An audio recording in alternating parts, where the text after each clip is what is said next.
In this lesson or video, we will talk about transcription and what you need to know about it before you start deciding if this is something that you really want to focus on. For most people, kasi, transcription is a very straightforward task. And in general, this type of work does not pay as much as other skills. But in some cases, though, note that in some cases, especially for experienced and niched transcriptionists, they are paid well. Okay, so sa umpisa usually hindi siya ganun kalaki yung sweldo lalo pa nag-umpisa ka pa lang. And as virtual assistants, we want you to look at transcription as a very handy skill. Okay, it's important, but it's not something that you should be focusing na siya lang mag-isa because as a VA, multi-skilled tayo. Okay, so kung gusto mo lang ng transcription, that's fine. It doesn't mean na forever maliit ang kita or anything like that. But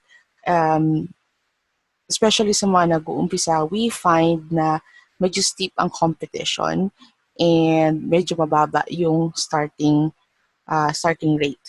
Okay, so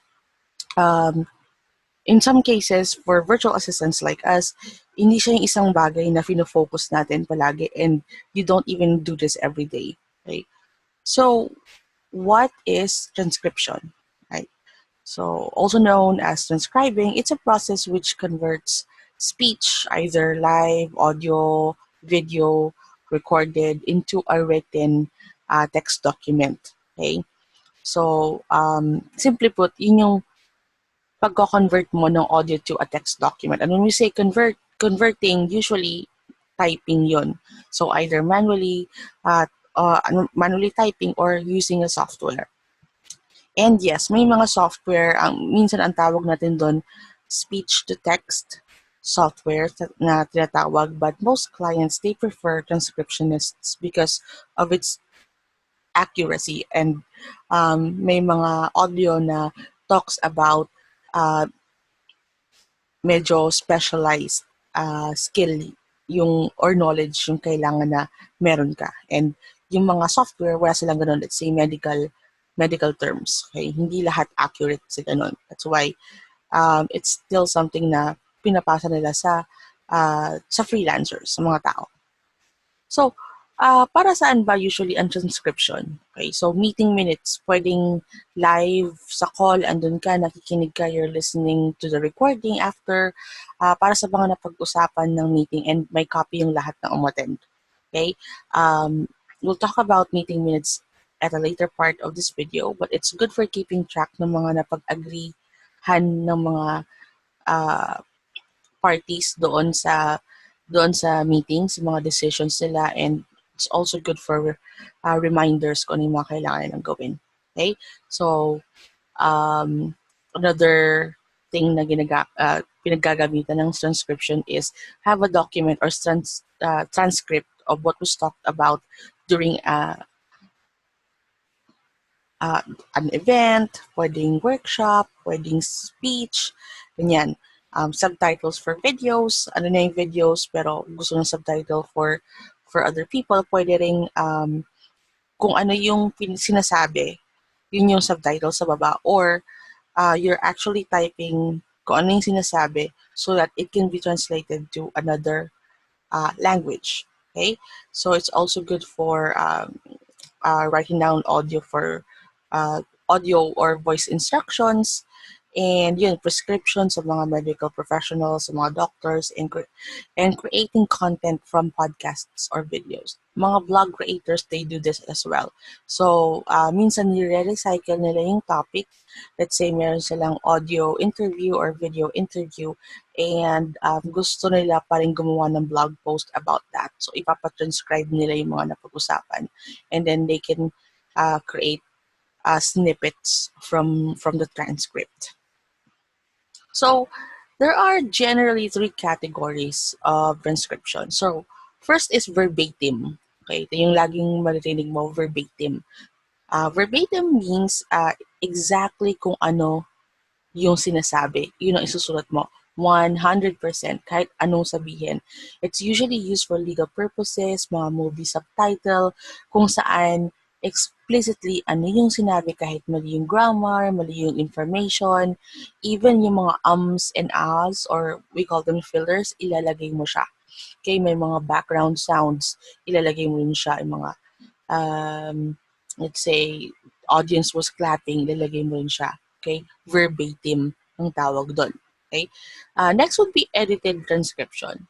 Okay, so sa edited transcription, tatanggalin mo lang yung mga unnecessary things dun sa verbatim. Let's say, mga fillers, mga pause, mga ganyan. Tatanggalin mo yung mga ganong bagay. Kailangan mo lang yung mga relevant information and almost lahat andyan, isasama mo. Tatanggalin mo lang yung mga background noise, yung mga hindi naman kailangan andoon. Okay? Yung tipong kahit wala yung information na yon, it's still gonna make sense. Ano nun pa rin yung pinaka-core na dapat na sa document, pinaka-essence ng buong video or audio. And then the last one is what we call intelligent transcription. And mostly to sa mga experts at saka maraming alam tungkol dun sa topic. Okay? Or they were given precise instructions or guidelines by the client. So, this means magde-decide ka kung anong ilalagay mo at anong i-omit mo. So, bukod sa mga fillers, may tatanggalin ka rin sigurong a sentence or two that you think should not be there in terms of redundant na yung information, nabanggit na kanina, or okay, ito lang yung kailangan talagang malaman sa document na to. So, how would you know that? It really depends doon sa type of work, sa type of audio, and sa napag-usapan nyo ng client. So, it's always important to talk to them first and understand what is needed and what is the goal. Okay? So, here are types or examples of transcription. So, general transcription can be any topic. Okay? So, if it does not fall under legal or medical transcription, we just call it general transcription. Okay?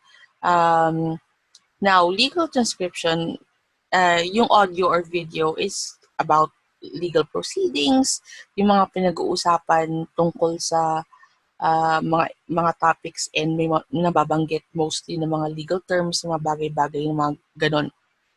Okay? Mostly ito yung mga verbatim kasi kailangan lahat andoon because it might be used for as an evidence later, yung mga ganyan.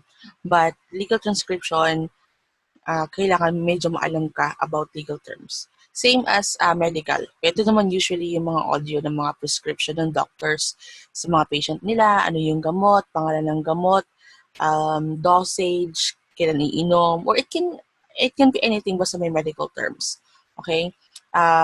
Minsan nga, it could be two doctors talking about a specific topic, a specific medical topic. As long as medical yung terms, medical transcription, parang straightforward lang siya. In the cases ng legal and medical transcription, familiarity dun sa topics and dun sa mga terms is essential para alam mo kung ano sila, alam mo yung spelling. May times kasi na hindi malinaw yung lahat ng sinasabi ng speaker. And judging dun sa takbo ng sinasabi niya na terms, you can have an educated guess kung ano yung words na medyo malabo. Okay? So for legal and medical transcription, usually hindi ka ma-hire doon kung wala kang background sa mga ganong bagay. Or if ever man ma-hire ka, you'll need training.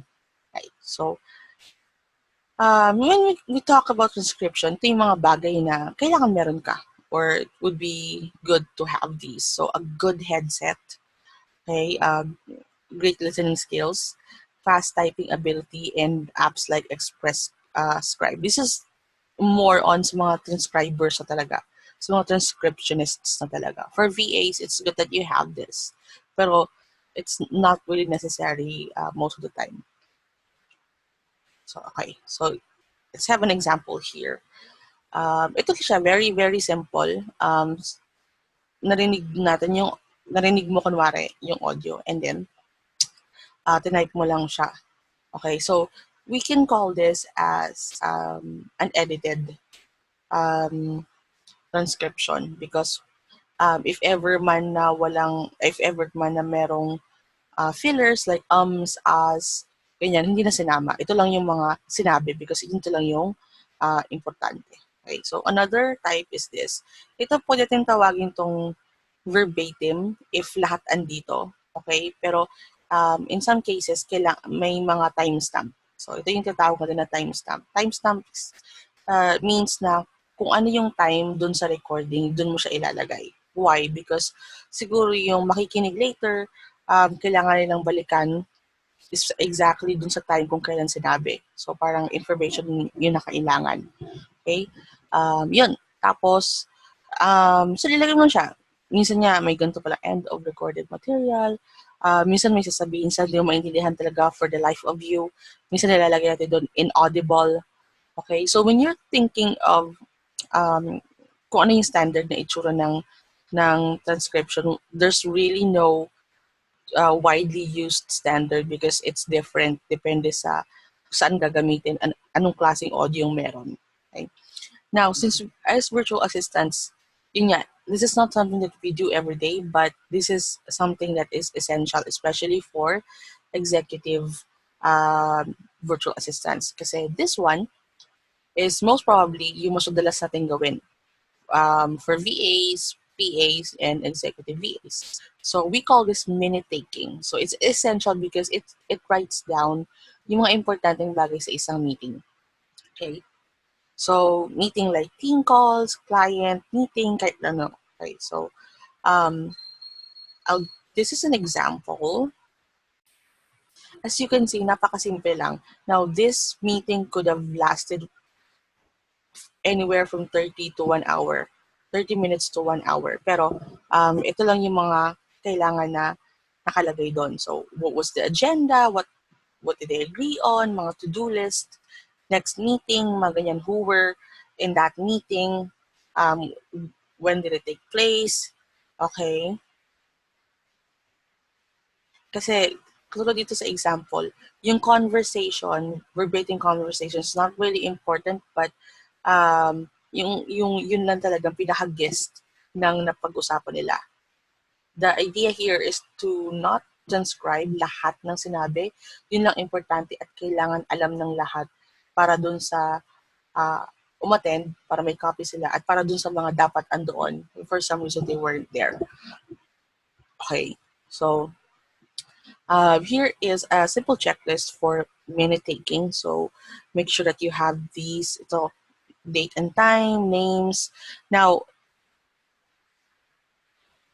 hindi lahat ng ito, especially here, yung mga third and dito, hindi lahat ito present or kailangan. It's important na alamin mo kung ano yung dapat kasama per your client. Okay? And after mo ma-compile and you check for errors, you can then send it to the people involved via email.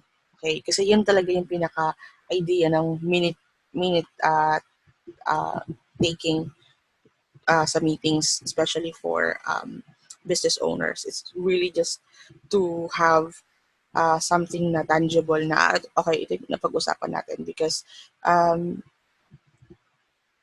practically speaking, minsan may mga bagay na nakakalimutan tayo. Okay? And also, for most people, for business people, the fact na nasa document siya, parang it makes it official. Okay?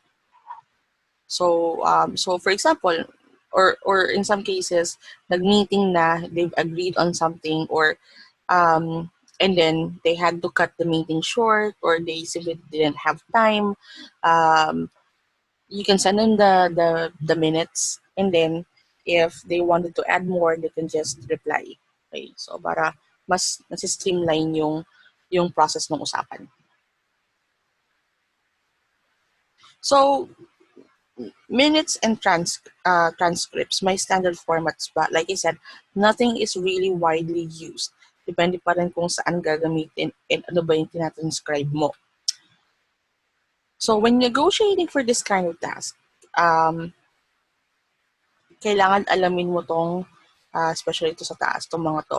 Because this can tell you how long it will take to transcribe the whole audio, and it will give you a good idea on how to charge, how much to charge. Pati na rin yung sa pag tinanong ka kailan mo matatapos, deadline mo, mga ganyan. So find out if the audio is about any specialized topic, medical ba to, legal ba to, baka if you're not familiar with it, and heavy yung usapan about special things, then maybe you could just pass. Okay? Huwag mo na lang tanggapin if you think you can't do it. Right? How long is the audio? What is the quality of the audio? Because hindi lahat ng audio na ibibigay sa'yo malinaw. Okay? So, in some cases, may mga transcriptionists na when they get the audio, i-convert pa nila yung audio. They'll be using a special software para luminaw. Okay? And obviously, kung hindi maganda yung quality ng audio, mas mahirap i-transcribe. Okay?